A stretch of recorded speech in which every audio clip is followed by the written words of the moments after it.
For my persuasive speech, I chose the topic of why women deserve the same equal pay as men. When we are young, our fathers tell us we can be anything we want to be and we can conquer the world. As we grow older, we realize there are many obstacles in the world.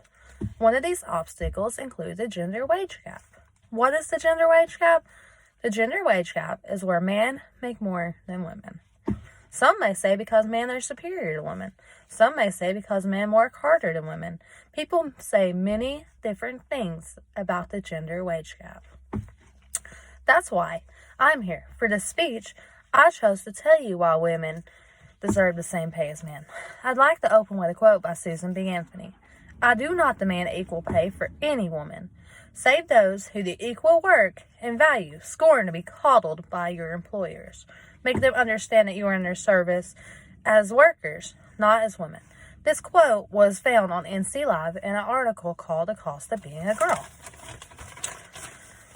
Now that I told you what the gender wage gap is, maybe it's time to tell you why it exists. It exists for several reasons. First, the human capital hypothesis says that pay differences between male and females are a function of differences in women's and men's level of education, skills, training, work experience, and the like. This hypothesis also argues that women make educational choices that limit their earning. There was a study that showed a 7% difference in the earning of men and women college graduates 1 year after graduation. It's still unexplained. Another reason is the devaluation hypothesis. It argues that women are paid less because the work they perform is socially defined as less valuable than that of a man's. This hypothesis also argues that women's jobs are undervalued, in part because they include a significant amount of emotional work. Examples of emotional work include caring for children, social work, and the food industries. There is also evidence that even when women and men have equal education experience and are in the same occupation, pay differences remain, suggesting discriminatory in occupational practices. Maybe this is in part to the self-fulfilling prophecy. This information was found in my Social Problems book. There have been a few groups that has helped conquer the wage gap. The women's movement is one. They have tried to fight against the gap, which has resulted in the equal rights movement. It states that the equality of rights under law shall not be denied or urged by the United States or by any state on account of sex. This movement was very controversial. The man's right movement has also contributed to equality. Women also contribute vulnerable unemployment, which is where women are often contributing family members. In the developed countries, women are disproportionately working in low-wage service occupations and are self-employed. Vulnerable unemployment is characterized by informal working agreements, little job security, low benefits, and little resources in the face of unreasonable demand. In other words, we're doing our best job and still not getting the pay we deserve or the rewards we deserve. The good news is, though, research indicates that young women's wages are more equal to young men's wages, and younger generations have historically driven much of the gender gap. What really surprises me is I found a report on NC Live that said nearly a quarter of married women now earn more than their husbands, compared to the 6% of married women in the 1960s, which is to say the wage gap is doing some better. The shift is likely due to several factors, including gender differences in unemployment during the Great Recession. Maybe this virus will bring more hopes of a smaller gender gap, like the Great Recession did. Changing dynamics and the rise in single mother households also contribute.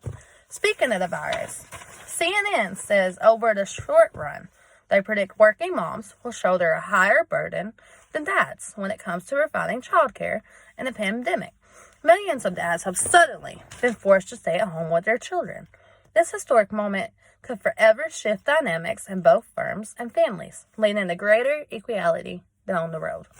That says a lot, but the fact that according to the International Labor Organization, reports about half of women are in labor force compared to 80% of men is because of differences in educational attainment between men and women also have unemployment, also says a lot.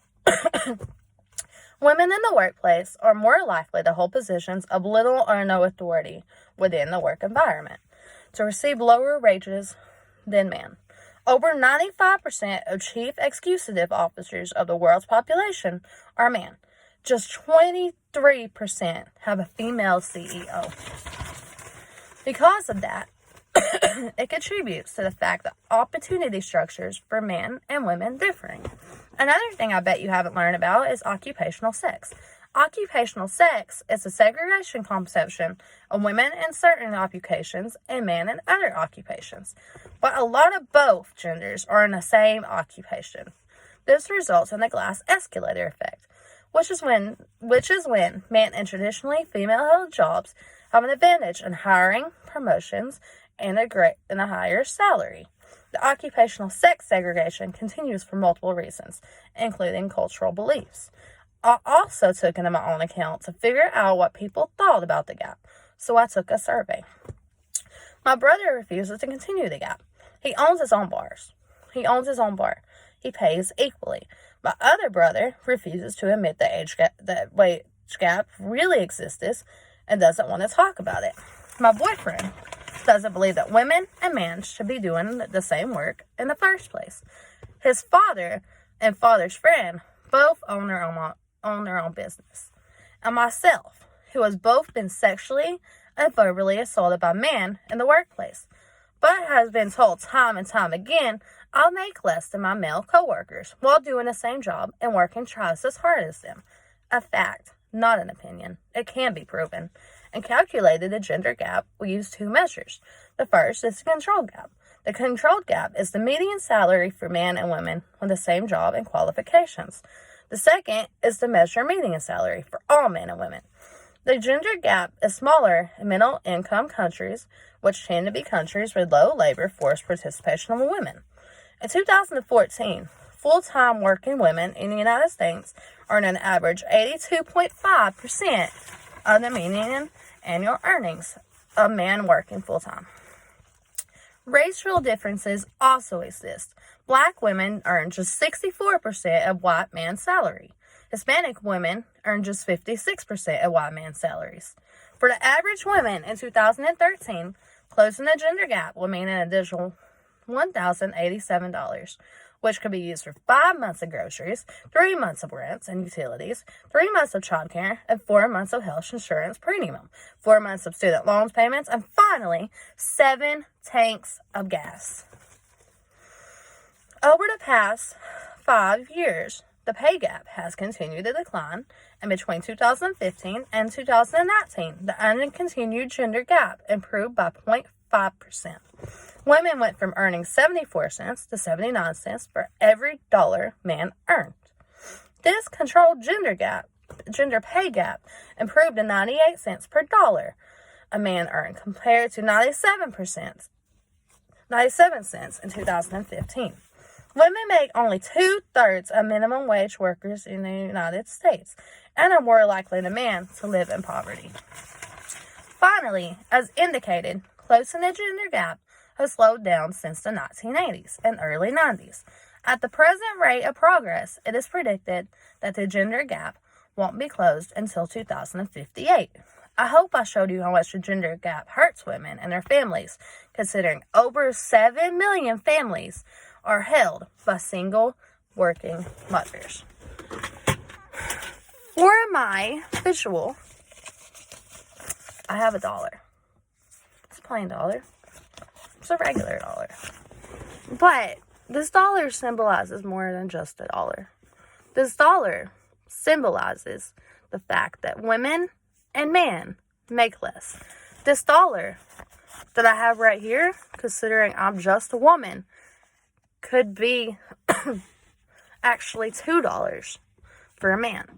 So basically, if I'm correct with what I was reading, this dollar I have would be $2 in the hands of a man.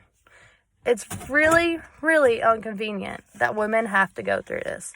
And I'm sure most of us don't even think about this in, real life. We don't really think about this. But maybe we should start thinking about this. That way we can get the equal pay we deserve, and we'll get more of a equality, because equality is the most important thing.